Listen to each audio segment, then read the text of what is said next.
To indulge her lover in a life of luxury, the woman resorted to embezzling bank customers' deposits. Even when the bank's alarm suddenly sounded, she copied deposit slips amid the counter chaos to forge the deposits. Her name was Yeho, a homemaker. After marrying her husband, she quit her banking job to care for the family. Over years of mundane routine, the couple's passion gradually faded away. Whenever her husband Ki-hyun returned home from work, Yeho faced his cold indifference. Even in public, they behaved like strangers. Yeho attempted to mend their relationship, sharing stories of an interesting elderly man she met that day, and offering money from her purse to pay for her. But Ki-hyun simply walked to the living room, pulled out a credit card, and handed it to her, assuming Yeho was after money. For years, Yeho had hoped to have a child with Ki-hyun to mend their relationship, but Ki-hyun's physical disability caused Yeho immense pain. He even blamed Yeho for their inability to conceive, constantly finding excuses to avoid hospital tests. This left Yeho feeling utterly worthless. To change her circumstances, Yeho found a job as a bank clerk. She transitioned from a dazed housewife back into the workforce. After over a decade without work, she knew she had to strive harder than anyone else. When colleagues refused to handle certain clients, she would take on their business without complaint. One day, while out on a routine sales call as usual, Yeho encountered a lecherous old man. Not only was he eccentric, but he also tried to take advantage of her. Seeing the nanny still at home, the old man deliberately sent her away. But just then, his grandson Minjay suddenly returned home because his best friend had been injured in an accident on a film set, urgently needing medical expenses for surgery. Minjay could only humbly kneel down to ask his grandfather for money. The old man didn't want to lend him any money, deliberately spitting on the floor and making him wipe it up. Unable to bear the humiliation, Minjay stormed out in anger. Just as Yeho was about to handle the old man's business, the doorbell suddenly rang. It was the tax authorities enforcing a tax levy. The old man frantically pulled a black leather briefcase from a drawer and instructed Yeho to secretly take it away. He told Yeho to return it after the officials left. If Yeho agreed to help, he would deposit 300 million won into a fixed-term deposit at the bank. After a moment's hesitation, Yeho agreed. After bringing the black leather briefcase out, Yeho opened it and was startled. The account contained tens of billions of won, with only deposit records and no expenditures. Yeho suspected it might be a dummy account. Meanwhile, after being driven away by his grandfather, Minjay returned the rented house for cash, barely scraping together enough for his friend's surgery. To complete his studies, he went to the bank to apply for a loan, but he was denied due to overdue credit card payments. Dejected, he walked out of the bank. Unexpectedly, a heavy rain began outside. Just then, Yeho held an umbrella over him. Watching Yeho, Minjay felt an inexplicable warmth toward her. With her first paycheck, Yeho bought a pair of couple watches to give to her husband. When she finished selecting items at the cosmetics counter and went to pay, she discovered the money in her wallet wasn't enough. The sales clerk's attitude shifted instantly. She immediately turned her attention to wealthier customers. This made Yeho feel deeply humiliated, so she took money from a bank client's deposit in her bag and asked the clerk to pack all the cosmetics she had just selected. The clerk instantly became respectful again. Yeho couldn't help but marvel at how good it felt to have money. After leaving the mall, she hurried to an ATM to return the cash she'd taken from the client. Just as she finished her call and stepped onto the street, Minjay, riding by on his bike, collided with her. She accidentally snagged and tore his clothes. Yeho offered to compensate him, but Minjay brushed it off. Only after he rode away did Yeho notice his resume had fallen to the ground. Working late into the night, Yeho received a call from the old man inquiring about the black leather briefcase. He deliberately asked how much money was inside. Upon hearing Yeho hadn't opened it, the old man seemed satisfied. He instructed her to deliver the briefcase to his residence immediately. As a token of gratitude, he offered her a gift, claiming it contained cake. As Yeho prepared to leave, he offered the previously promised 3 billion won fixed deposit to keep her. Yeho sensed his ulterior motives and made excuses to decline. To create another opportunity for a private meeting with Yeho, the cunning old man handed her the black leather briefcase to keep for him. Several days later, Yeho arrived at a restaurant. Using the number from the resume, she contacted Minjay. Yeho returned his lost resume to him. She also handed him a gift card to buy new clothes as compensation for accidentally damaging his outfit earlier. Noticing the wound on Minjay's neck, Yeho offered concern. Upon hearing about Minjay's financial struggles, Yeho sighed helplessly. Suddenly remembering the cake the old man had given her, she offered to share it with him. Hearing Yeho say the cake was from her grandfather, Minjay quickly made an excuse and left in a fluster. Yeho opened the box to look inside. The sight before her startled her. It turned out Minjay had left to avoid an awkward situation between them. Yeho hurriedly put the item away, but back in the car, she still couldn't calm down. Recalling the old man's lecherous expression, Yeho's heart burned with rage, so she resolved to take revenge on the old man. She retrieved the black leather bag filled with passbooks, then headed to a nearby ATM, where she tampered with the old man's account. That day, the old man summoned Yi-ho to his residence again. He bluntly stated that if Yi-ho would sleep with him, he promised to bring her more business. Yi-ho flatly refused his demand. When the old man deliberately brought up the cake he'd given her,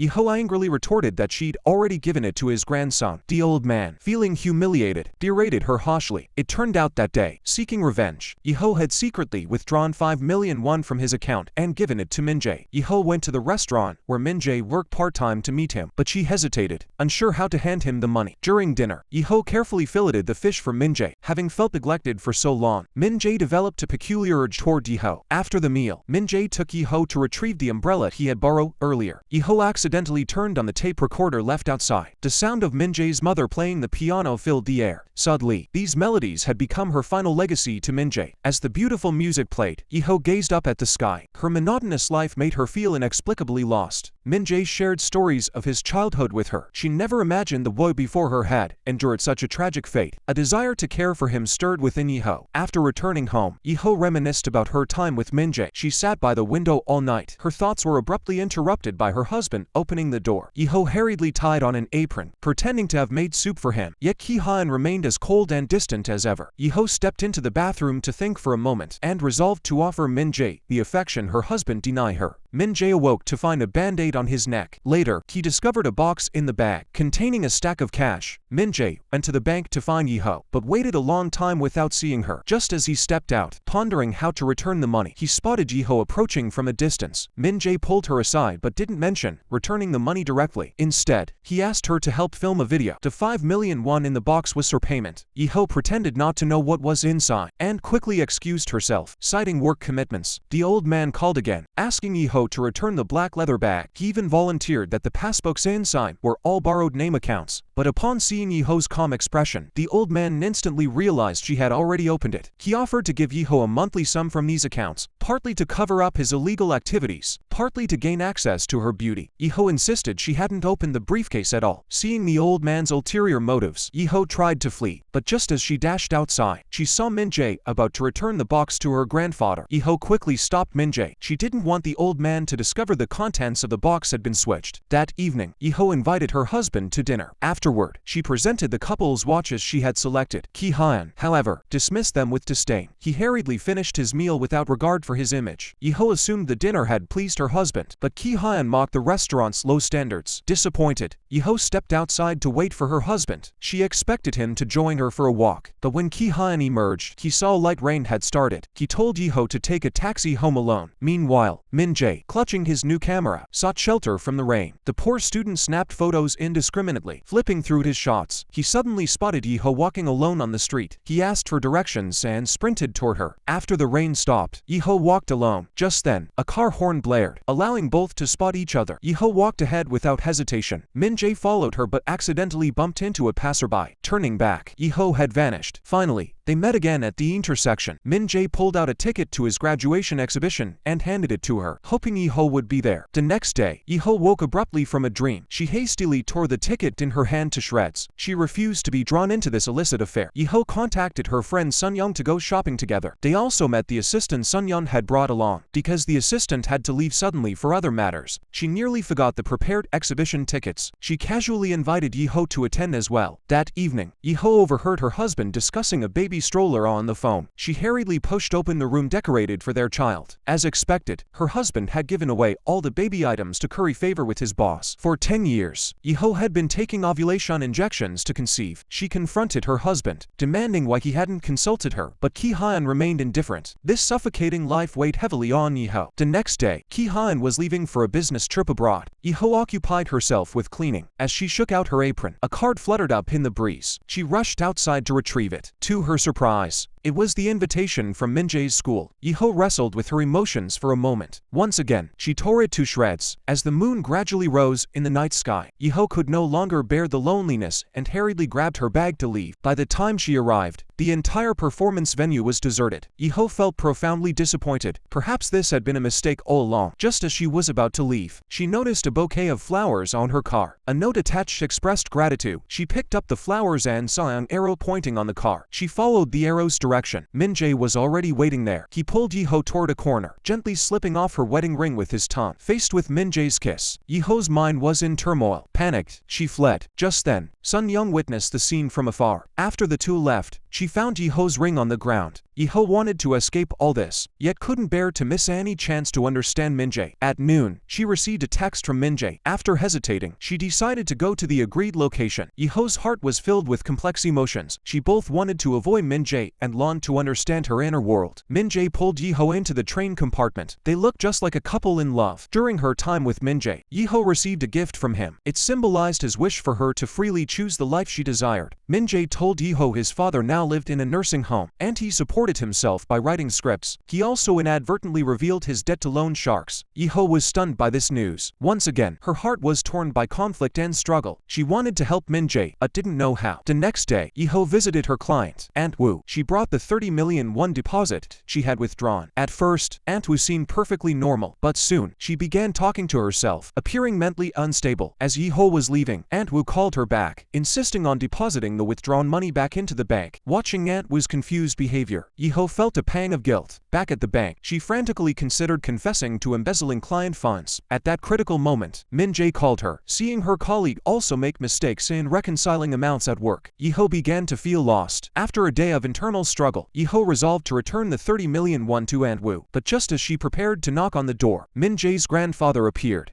Learning Yiho had been in contact with Minjay, the old man ordered her to relay a message. The high-interest loan Minjay had taken from his subordinate now belonged to him. If Minjay failed to repay promptly, he would have people gouge out his eyes. Yiho couldn't understand why her grandfather would treat his own grandson this way. Back home, clutching the 30 million won, Yiho sank into deep thought. Ultimately, impulse overpowered reason. She sat down at the table and recorded the 30 million won in her notebook. That day, Yiho brought Minjay to the mall. She deliberately acted as if she were extremely wealthy, instructing the sales clerk to pack up every cosmetic item in the display case. Her sole purpose was to make Minjay believe she was wealthy. When they sat down to rest, Yiho handed Minjay a stack of cash, urging him to repay his high-interest loan immediately. Minjay felt uneasy and wanted to leave. Yiho explained that instead of spending the money on a bag, it would be better to help him pay off his debt. She could even charge Minjay interest. Yiho was determined to help Minjay overcome his difficulties, yet Minjay refused to accept her help so readily. If she wanted to lend him money, he insisted on doing something for her in return. That evening, Ki Han told Yiho he hoped she'd quit her job soon. If she accompanied him on a year-long business trip, she'd have a chance to become a company executive upon returning. Yiho dared not resign due to the embezzlement incident, nor did she want to part ways with Ki Han like this. She frantically refused her husband's request. Ki Han was surprised but didn't press further. Meanwhile, when Minjay returned home, debt collectors arrived at his door. They smashed up the shop where Minjay worked, and threatened to gouge out his eyes if he didn't repay the debt. The next day, Yiho passed by the shop, and saw broken tables and chairs tiled outside, and a closed notice plastered on the door. Yiho rushed to Minjay's residence. The room was in utter disarray. Determined to resolve Minjay's crisis swiftly, Yiho called him immediately. They arranged to meet at the mall entrance. Minjay had even brought her a rose. Yiho laid out her terms for lending him money. He must complete the script within a week, and she would become his investor. Seeing Minjay's grateful expression, Yiho felt immense satisfaction. She arranged for Minjay to stay at a hotel to temporarily evade the debt collectors. But just as she finished making arrangements, the bank manager called. Yiho hurried back anxiously. The scene before her instantly sent Yiho into a panic. She had just given Minjay the money she'd embezzled from Aunt Wu. Aunt Wu showed up demanding to see Yiho. Yiho was extremely nervous, but unexpectedly, because Yiho had always taken good care of her, Aunt Wu specifically brought 20 million won to give her. Yiho's heart finally settled. After seeing Aunt Wu off, the manager explained that similar incidents had occurred before. Aunt Wu appeared to have symptoms of dementia, but the reality was far more complex. While Yiho was still processing this shock, the manager noticed her designer watch. Enviously, she remarked, "It must be wonderful having such a wealthy husband." This comment jolted Yiho into remembering her own husband's mocking words. It dawned on her that appearances could truly deceive others. She sought out Minjay, and they kissed passionately, abandoning all caution. That evening, two friends came over to party with Yiho. They chatted and laughed heartily. After dinner, Sun Young pulled out Yiho's lost wedding ring and slipped it onto her finger. She pretended to casually show off the ring. Catching Yiho's attention, another friend spotted the ring and recognized it instantly. Yiho said nothing about it. She had expected her husband to return tonight after his business trip, but Ki Han needed to stay a few more days for work. He showed no concern for Yiho's situation. He told her to pick out an outfit for that expensive necklace, so she wouldn't embarrass him at the executive banquet. Learning her husband man wouldn't return soon. Yeho called Minjay to plan a short trip together. She bought him an expensive laptop, and they slept together again. Yeho used money to create a self-indulgent world for Minjay. In this world, he felt unprecedented freedom. That morning, when Minjay whispered compliments of her beauty in her ear, Yeho suddenly recalled Aunt Wu saying the same words. And all of this had been bought with Aunt Wu's embezzled money. Yeho awoke from her fantasy. She hurriedly dressed and left the hotel. Before leaving, she left Minjay a note and her bank card. Back home, Yeho quickly tallied all the expense receipts. She planned to cover every single hole. She closed the dummy account Minjay's grandfather had entrusted her to manage, withdrawing every last penny inside. She maxed out all her credit cards for cash advances. Once she'd scraped together the money for Aunt Wu, Yeho nervously made her way to her house. She then made excuses to return the money to Aunt Wu. Yet Yeho's actions couldn't resolve every issue. She considered crediting Minjay's grandfather's money to the account, but felt it was only natural for a grandson to spend his grandfather's money. So after their trip ended, Yeho made another bold decision. She went to Minjay's grandfather's house and asked him to help her meet her performance targets. She successfully obtained an 80 million won deposit slip from there. Hiding in the car, she forged the old man's deposit slip, altering the 80 million to 50 million. She then smoothly got her supervisor to sign off on it, preparing to deposit it. Yeho accidentally learned a secret from her supervisor. That workstation happened to be in a surveillance blind spot. The newly replaced drawers could still be opened with the same key. Yeho went alone to the vault room. Staring at the deposit slip before her, she pondered how to obtain more funds. To uncover vulnerabilities within the bank, Yeho meticulously observed every detail of her supervisor's operations. Just as the printer was still printing, a shrill alarm suddenly blared throughout the lobby. Everyone panicked and rushed back to their workstations. Seizing the moment, Yeho slipped the partially printed deposit slip into the copier. But before it could finish printing, the entire bank suddenly lost power. The copier stopped working. The deposit slip got stuck inside. Yeho was frantic, unsure what to do. She looked up toward the bank entrance. A group of police officers had already rushed in. Yeho thought her cover was blown. Unexpectedly, power was restored in the lobby. Just as she was about to retrieve the original deposit slip, the supervisor noticed her unusual expression. Yeho promptly returned the deposit slip to the manager and calmly explained that she had hidden it in a copier, out of fear that thieves might take advantage of the situation. The manager praised her quick thinking repeatedly. After the manager left, Yeho, terrified, quickly stuffed the copies into her clothes. At closing time, just as everyone was preparing to leave, the bank manager came over to inform them that they must complete the routine checks before leaving. Yeho frantically handed her backpack to the supervisor. Fortunately, the deposit slip remained undiscovered. The supervisor handed Yeho some newly launched financial products, hoping she could attract more deposits from VIP clients, especially that elderly man. He certainly had the means to purchase these products. Yet Yeho's greatest concern was how to forge the old man's 80 million won deposit slip. Yeho visited the old man's home, claiming that due to an unexpected situation at the bank today, and would deliver the deposit slip another day. Immediately after, the old man handed Yeho a stack of dummy accounts and instructed her to convert all the funds into negotiable certificates of deposit. However, one of these passbooks had already been misappropriated by Yeho, who spent the money on Minjay. If the passbook were printed out, the transaction records would inevitably show. Fortunately, these were all legal dummy accounts. After instructing her to convert them into transferable passbooks, the old man destroyed all the passbooks. That night, Yeho and Minjay opened the most expensive champagne, as usual, utterly oblivious that this life of extravagance had already plunged them into an abyss. The next day, Yeho went to her friend's office to retrieve the copies of the bank statements she had stolen. It turned out Sun Young had coincidentally visited the bank that day to inquire about a loan. Midway, Yeho met her briefly outside the bank. As Sun Young prepared to leave, Yeho discreetly slipped the copies into her car. During her husband's business trip, Yeho became utterly immersed in Minjay's tenderness, growing increasingly obsessed with this twisted affair. By day, Minjay crafted scripts at the hotel, while at night, he accompanied Yeho to enjoy life. When Yeho discussed the film crew shooting with Minjay, she learned that many props were counterfeit. The banknotes appearing in the film were all arranged by a printing company. This completely awakened Yeho. That day, while discussing business with her supervisor, a colleague brought back some children's cardstock. After touching it, the supervisor remarked that it felt exactly like bank check paper. As Yeho stood in a daze, the supervisor handed her the paper, urging her to feel it too. He then explained that checks and deposit slips used identical paper. After work, Yeho went to the stationery store her colleague mentioned. Relying on the texture she remembered, she found the same cardstock. Returning home, Yeho hid in the bedroom she she once prepared for her child, and skillfully altered the deposit amounts. Yeho scrutinized every detail, fearing the supervisor might spot errors the next day. When it came time for the supervisor's stamp, he approved them without a hint of suspicion. Yeho then submitted all the old man's deposit slips for stamping according to bank procedures. Soon, every deposit slip was completed without a hitch. Later, Yeho carried these stamped passbooks to a hidden alleyway. This was precisely the printing shop Minjay had told her about. Yeho reminded the owner to keep the stamp colors as consistent as possible. The next day, Yeho hurriedly came to pick up the goods. Just as she was packing the stamps into her bag, the owner suddenly remembered something he'd overlooked. He then retrieved the stamp he frequently used, stamping each print with the words filming props. Back home, Yeho took out the prints and carefully affixed each one to the deposit slips. That day, Minjay had finished writing the script and was packing to move out of the hotel. Yeho slipped the production investment money into his bag and specially bought him a pair of designer sneakers as a gift. Yet this expense was merely the tip of the iceberg. Yeho was stunned upon seeing the settlement bill. Service fees alone had cost 7 million won. What was even more infuriating was that even though Minjay knew printing at the hotel was expensive, he still spent another 360,000 won on the script. Afterward, he looked aggrieved and told Yeho he hadn't known printing these will incur charges. Minjay confidently submitted his script to a film company, but they deemed his script mediocre, offering only 5 million won for it. Just as Minjay hesitated, a moderately famous actress spotted him in the hallway, her eyes betraying a hint of interest. That evening, Minjay dined with classmates, venting his frustration over his unrecognized talent. Seeing them order trash-like food, his mind drifted back to the delicacies he'd once enjoyed. But having just resolved the dinner issue, where to sleep that night became another challenge. A classmate kindly offered him a place to stay, but confronted with the stark contrast in living conditions, Minjay lay awake for hours. Just then, the actress called, expressing willingness to star in his script during her 3-month hiatus. After hanging up,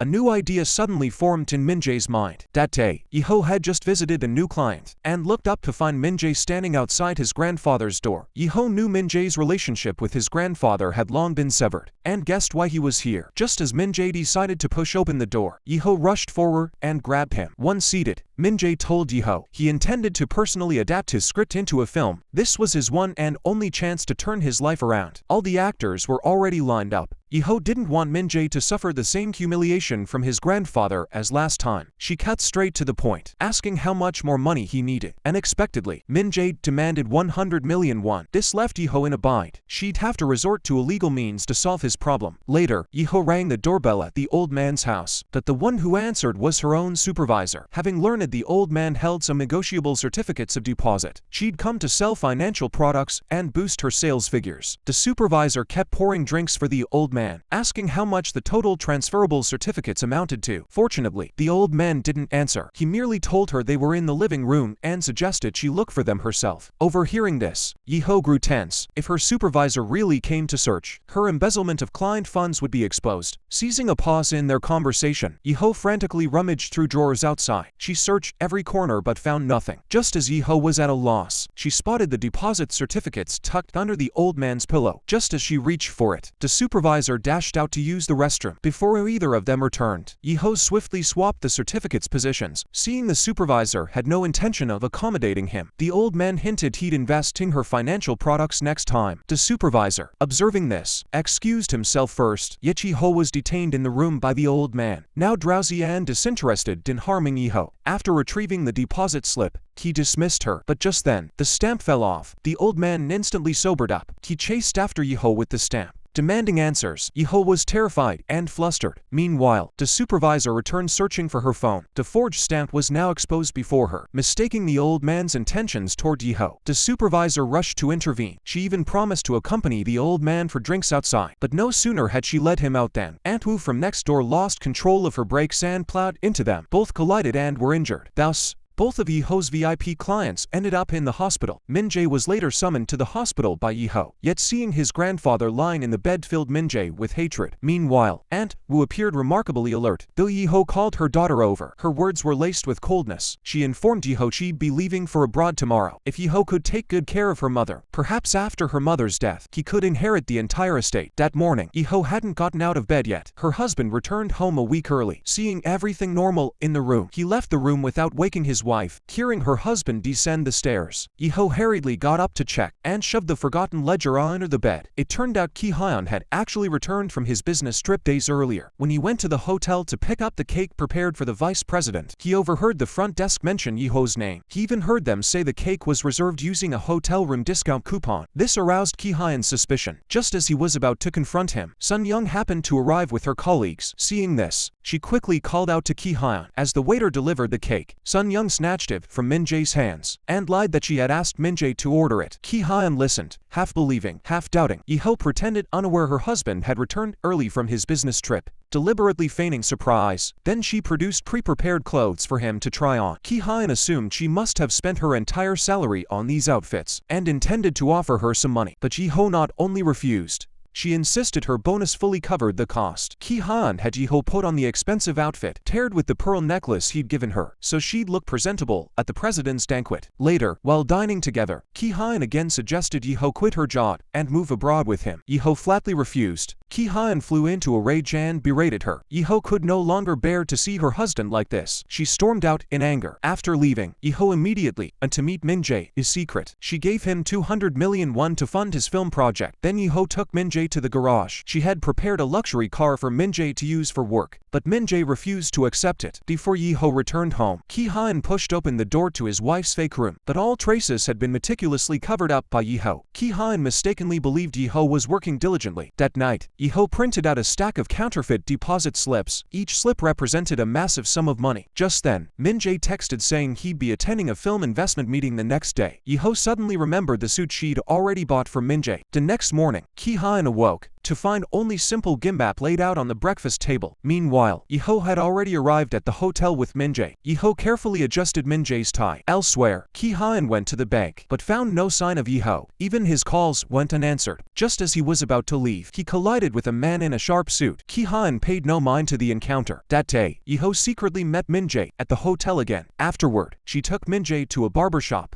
Meanwhile, upstairs in a dimly lit room, Ki-hyun was attending to his boss's needs. Coincidentally, after both had finished their respective tasks, Minjay and Ki-hyun crossed paths in the restroom. This encounter immediately raised Minjay's suspicions. Had Ki-hyun glanced just once more, he would have recognized they wore identical shirts. These matching shirts were a limited edition from the mall. Days earlier, Yi-ho's colleague Ji-ning was called out shopping by her boyfriend. The colleague intended to pay and leave immediately, but the boyfriend pulled her toward a shirt featured in a magazine. The salesperson informed her both sizes were sold out. Ji-ning realized the man buying the shirts was Yi-ho. Upon entering, Yi-ho instantly recognized the money as the damaged banknotes from the bank. She quickly identified Ji-ning and began suspecting her of stealing bank funds. After Yi-ho left, Ji-ning overheard the sales clerk gossiping about Yi-ho keeping a mistress. Emerging from the restroom, Minjay quickened his pace. Ki-hyun was buttering up the boss, offering to treat him to dinner. Turning around, he suddenly saw Yi-ho sitting alone. Fortunately, the president's wife called out to Yi-ho at that moment, leading Ki-hyun to mistakenly believe Yi-ho was meeting with her. The boss hurriedly pulled Ki-hyun away. Ki-hyun still thought Yi-ho was deliberately building a relationship with the president's wife for his sake. Later, Ki-hyun invited the boss to dinner. During the meal, the president's wife repeatedly praised Yi-ho's quarterly performance, which had reached a staggering 20 billion won. It turned out Yi-ho had been transferred to work at the central bank. Ki-hyun was thrilled to hear this. Just then, an even more formidable figure arrived outside. This man was the son of a certain investment group chairman. It turned out the two had met before at the bank when the president introduced him as Yi-ho's husband. The man looked pensive. Ki-hyun then brought Yi-ho to the central bank, boasting he had secured this coveted position for her. Yi-ho paid no mind to her husband's insincere flattery. Fearing exposure of her embezzlement of bank client funds, she told her husband she didn't want to work at the central bank. Ki-hyun, however, firmly objected. Yi-ho claimed she had caught a chill and developed a cold. Ki-hyun immediately kept his distance, fearing he might catch it and fail to serve the leader properly. Meanwhile, Ji-ning, jealous of Yi-ho, returned to the bank and overheard others discussing Yi-ho again. Not only was her family background exceptional, but she excelled at her job too. After someone noticed the bruises on her body, Ji-ning led, claiming she had accidentally fallen. Once seated, she began plotting a vicious scheme against Yi-ho. That day, Minjay was summoned by Yi-ho to the countryside. Throughout the journey, she deliberately concealed their destination. Seeing the villa before her, Minjay was stunned. Yi-ho excitedly declared it was her boyfriend's home. Jealousy welled up in Minjay upon hearing this. Later, Yi-ho led him inside. Spotting the words film studio on the desk, Minjay instantly understood. Yeho then handed Minjay the villa keys. Minjay reveled in everything Yeho provided. Woo-won, a female classmate who had often cared for him, noticed his new designer attire. Curious, she approached to ask what kind of girlfriend Minjay had. Minjay avoided a direct answer and told her to mind her own business. Woo-won then grabbed his attention with some good news. Her department had admired Minjay's talent and was considering investing resources in his film project. Hearing this, Minjay perked up again. Meanwhile, Minchu visited Yeho for a casual get-together. Her real purpose, however, was to secretly photograph the expensive porcelain in Yeho's home and later show off the photos to her friends. In her panic, she dropped the tea set onto the floor. The next day, Yeho was invited to An Woo's house. She brought back a gift from her son, Min-soo, to her surprise.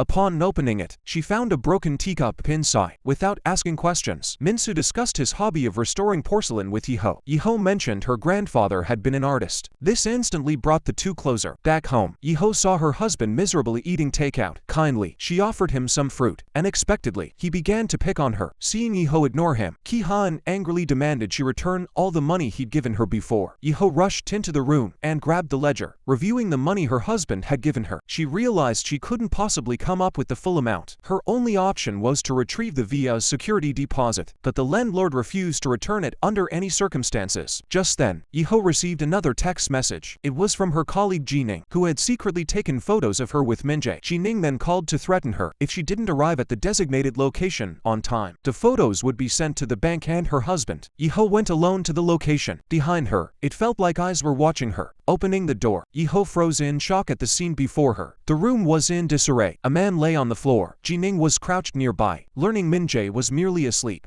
Yeho lowered her guard and slowly approached Ji-ning. Just then, Ji-ning pulled out a weapon, demanding Yeho inflict a wound on her to frame the man for murder. Seeing Yeho hesitate, and the man about to wake, Ji-ning frantically threatened her. Fearing exposure, Yeho wrestled with herself before picking up the baseball bat, but Ki-hyun, who had been following her, suddenly grabbed her. Yeho then brought Ji-ning to the police station and successfully drew the officer's attention by turning herself in. After investigation, it was revealed Ji-ning hadn't committed murder. Her boyfriend had died from alcohol poisoning after getting drunk. Moreover, he had a history of multiple crimes and was mentally unstable. The next day, Ji-ning sought out Yeho to thank her for helping get her boyfriend committed to a psychiatric hospital. She promised Yeho she would delete the secretly taken photos, but Yeho replied that she had misjudged the situation. The person in the photos was actually her husband. She had gone to the address Yeho mentioned because she sounded pitiful over the phone. Ji-ning suddenly felt a pang of guilt. She decided to invite Yeho to lunch. Unexpectedly, Ji-ning was a habitual offender at the bank. She frequently embezzled client funds. Later, the two went to a restaurant. Ji-ning even boasted to Yeho that if she could get her 100 million won, she could quickly repay her husband's debts. Yeho then headed to the villa district to begin her money-making scheme. She and Ji-ning proceeded with their collaboration. Finally, Yeho handed the passbook to the wealthy woman. After completing the transaction, Yeho walked through the villa district and discovered An Woo's neglected home. Surprisingly, the yard was meticulously tidied. Just as she stood puzzled, a figure approached from behind. It was none other than Ji-ning. She claimed An Woo was her mother. Yeho followed Ji-ning to An Woo's home. Ji-ning explained she was an orphan. If Yeho cared for An Woo like a daughter, Ji-ning promised to waive her rent. It turned out Ji-ning was exploiting An Woo's dementia. By caring for her, she gained her trust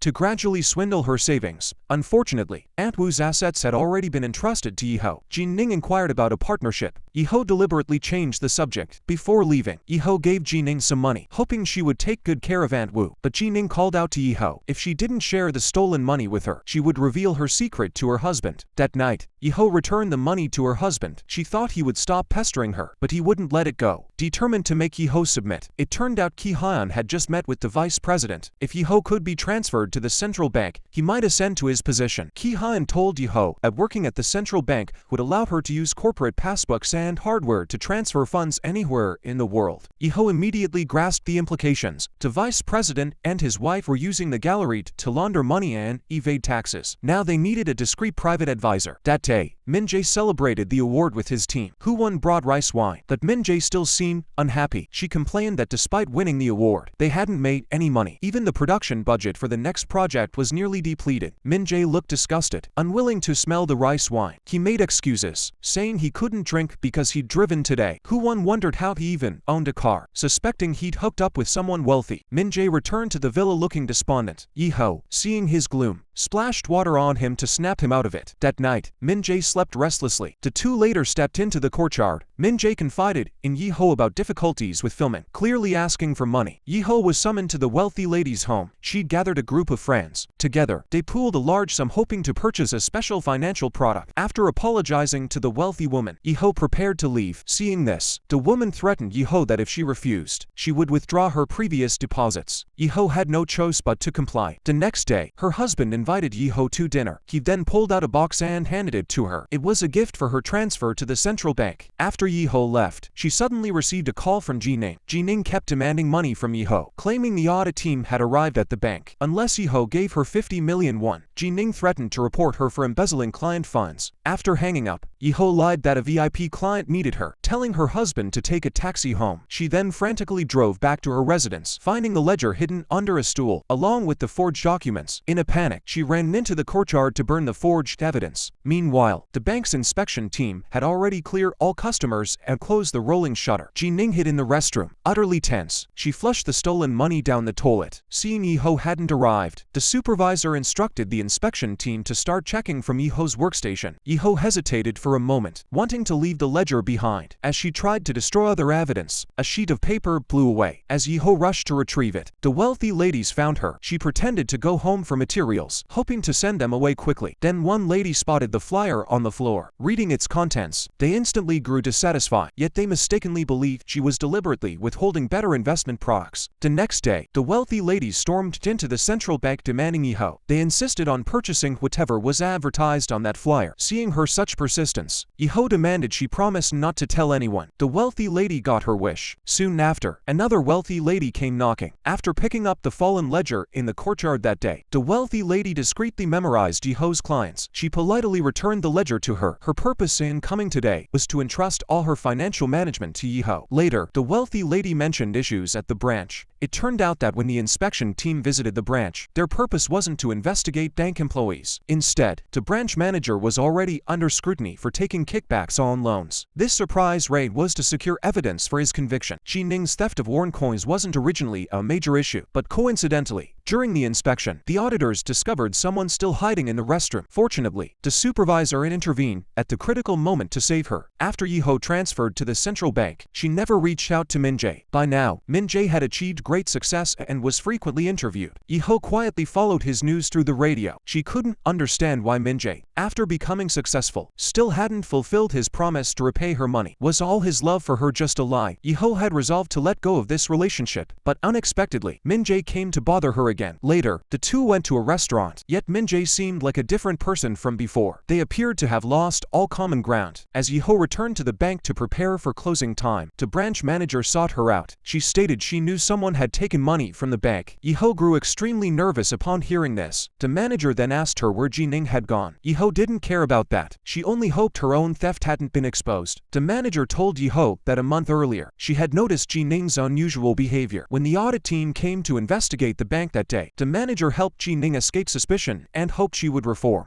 But Ji-ning not only refused to admit her mistake, but also scolded the manager. It seemed the manager was hiding some secrets too. Yi-ho learned that Ji-ning had vanished suddenly after that day. Finally, she felt relieved. It turned out the supervisor's visit was merely to inquire if Ji-ning had contacted her. Before leaving, Yi-ho asked the supervisor why she had deliberately covered up Ji-ning's theft despite knowing about it. However, the supervisor's answer left Yi-ho somewhat puzzled. The next day, Yi-ho arrived at work. The elderly man who had been swindled was already waiting in the office for quite some time. Standing beside him was Min-soo, the man she had encountered earlier. Just as Yi-ho was puzzling over their relationship, the old man spoke up, demanding Yi-ho care for Min-soo as she had served him. The two were now partners. From now on, the dirty work of laundering money through savings certificates would be handled by him. After the old man left, Yi-ho was about to ask questions, but Min-soo immediately understood her meaning. He didn't answer. However, he simply placed the porcelain set on the table and left first. Yi-ho opened the box to find a repaired bowl inside. Her thoughts were interrupted by the ringing phone. It was the wealthy ladies barging in, demanding Yi-ho cancel their deposits immediately. The sisters no longer hid anything from each other and unanimously agreed to withdraw the money and transfer it to a corporate account. That way, they could purchase products with higher interest rates. Yi-ho knew the account held no funds and pleaded with them relentlessly. Yet the wealthy ladies remained adamant. Seeing their resolve, Yi-ho led warning them that a lump sum withdrawal would trigger an investigation by the National Tax Service. She then handed each a sticky note, instructing them to write down their respective account numbers. The plan was to transfer the 10 billion won out in multiple small installments, fearing their secret stashes would be discovered by their families. The ladies agreed to Yeho's suggestion. After returning home, Yeho began preparing the funds, but no matter how she tried, she couldn't gather enough. She had no choice but to call the real estate agent to see if she could cancel Minjay's villa lease and retrieve the 50 million won deposit. She learned Minjay hadn't lived there for ages and had the landlord deduct rent from the deposit all along. Now the deposit was nearly depleted, and he was preparing to terminate the contract. Minjay arrived at the villa to retrieve the premium champagne he'd brought back from the hotel. Just then, Yeho called. Minjay hesitated, then hung up. He immediately went to find the actress. After they finished their interview, he went to the dressing room to present her with the champagne. Yeho arrived at the villa gate. Seeing Minjay wasn't home, she called him again. At that moment, Minjay was celebrating with the film crew, excited about the upcoming movie shoot. Just as Yeho was feeling utterly disappointed, a call came from Aunt Wu's house. But it wasn't Aunt Wu speaking, it was Jining, pleading for help. A man beside her warned Yeho not to call the police. Yeho heard the man repeatedly threatening to demand money. She rushed to an ATM to withdraw her savings, but the amount was still insufficient. Spotting a loan card nearby, Yeho rushed to the villa district. She saw flower pots smashed in Nan Wu's yard. When she called back, the line went dead. Noticing a side gate had been opened, Yeho summoned her courage and approached. Just as she stepped into the yard, listening for sounds inside, a dark figure appeared behind her and attacked. Yeho collapsed instantly. The assailant turned out to be Jining's ex-boyfriend. Just as he was about to take revenge on Yeho, Jining begged him to stop. She told him he could get more money through Yeho. The man threatened her, demanding 500 million won within 15 days. Otherwise, she'd face an even worse fate. When they met again, Yeho awoke from unconsciousness. She immediately rushed into Aunt Wu's room. Seeing Aunt Wu unharmed, she finally relaxed. After seeing Jining, Yeho gently urged her to confront her ex-boyfriend immediately.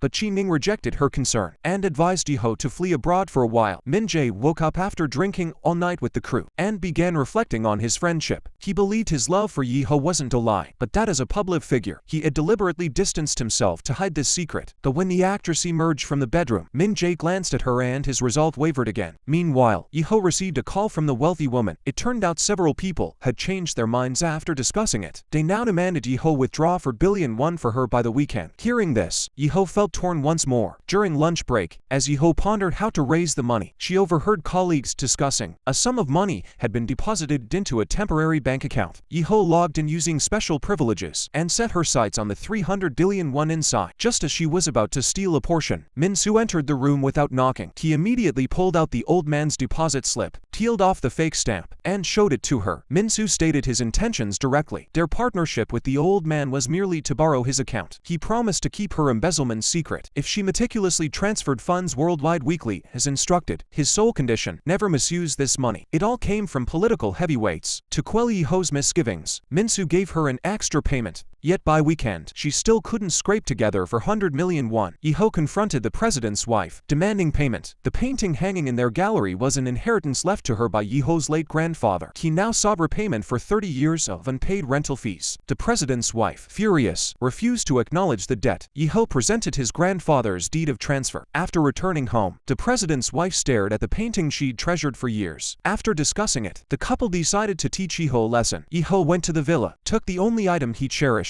and then tried to arrange a final meeting with Minjay. But Minjay couldn't spare even an hour. Yeho had no choice but to seek him out. At that moment, Minjay was watching fireworks with the cast, celebrating the start of filming for a new project. When he saw Yeho coming to demand money, Minjay immediately ended their relationship. That day, Minsu deposited another sum of money. Just as Yeho was about to transfer it to the designated account, a text message arrived on her phone. It was Jining's ex-boyfriend, who had kidnapped her. He demanded Yeho bring 300 million won for her release. Yeho pulled her passport from the drawer and carried away a box of the newly deposited funds. She had already resolved to bid farewell to everyone. Yeho proceeded to the designated meeting spot. Crossing the overpass, she spotted them. Yeho grabbed a nearby safety hammer and smashed the overpass glass, scattering the entire box of money onto the bustling street below. The men, seeing the catch, rushed to pick it up. Seizing the moment, Yeho shouted to Jining, "Run!" Jining looked at Yeho, tears welling in his eyes. Then he staggered away. Soon, the incident of money falling from the sky became news. Aunt Wu also awoke from her sleep. Yeho packed her luggage and told her they would soon leave this place. Afterward, Yeho went to her husband's company. She expressed gratitude for his years of care. Ki-han failed to grasp Yeho's true meaning. He even promised to have a new diamond ring custom made for her after his business trip. Upon returning from this trip, he would become the company president. He reminded Yeho to prepare herself to be the president's wife. Meanwhile, the police arrived at the scene. They discovered the safety hammer hidden in nearby bushes. The bank also received a report from the president's wife. She accused Yeho of embezzling customer deposits and fleeing. Yeho went to the airport for her final call with Minjay. She asked him to never reveal their relationship to anyone who might find her in the future. Confused, Minjay asked where she was. Yeho wished him future success. Before immediately hanging up, Yeho fled to Thailand by plane. Meanwhile, Ji-ning's fate ended by the riverbank. Police extracted fingerprints from the safety hammer, identifying Yeho as the cash thief. Recalling that Yeho had accompanied Ji-ning to report the incident at the police station, their relationship appeared exceptionally close. Consequently, police designated Yeho as a key suspect. They proceeded to gather evidence. Sun Young refused to believe Yeho capable of murder. Before leaving, Yeho paid 3 billion won for Aunt Wu. This sum would secure her care in the nursing home for the rest of her life. Police visited the nursing home to question Aunt Wu. Aunt Wu concealed the truth to protect Yeho. Ki-han returned from a business trip and stormed into Yeho's room in rage. But the room was already empty. This left Ki-han utterly bewildered. When police investigated their relationship, Ki-han finally admitted his mistake. Before leaving, Yeho secretly examined her husband's ledger. Ki-han had recorded every expense Yeho made after their marriage. Yeho returned every single penny to him. Only then did Ki-han realize Yeho wasn't greedy for money. She simply craved warmth within the family. Stranded in Thailand, Yeho wandered the streets. She wanted to buy herself a new pair of sandals, but the street vendor only accepted Thai baht, not Korean won. She could only trade her designer wallet to get some Thai baht, but because her money was too dirty, they refused to exchange it. While eating, Koreans nearby kept discussing a woman who had swindled away billions of won. At the same time, a young Korean man also spotted Yeho. Seeing her restless and anxious, he pretended to be kind and gave her some Thai baht. That night, Yeho heard someone making a phone call outside her window. Turns out she was being followed by the young man who could claim a bounty if he caught her. Under cover of darkness, Yeho hurriedly fled her residence.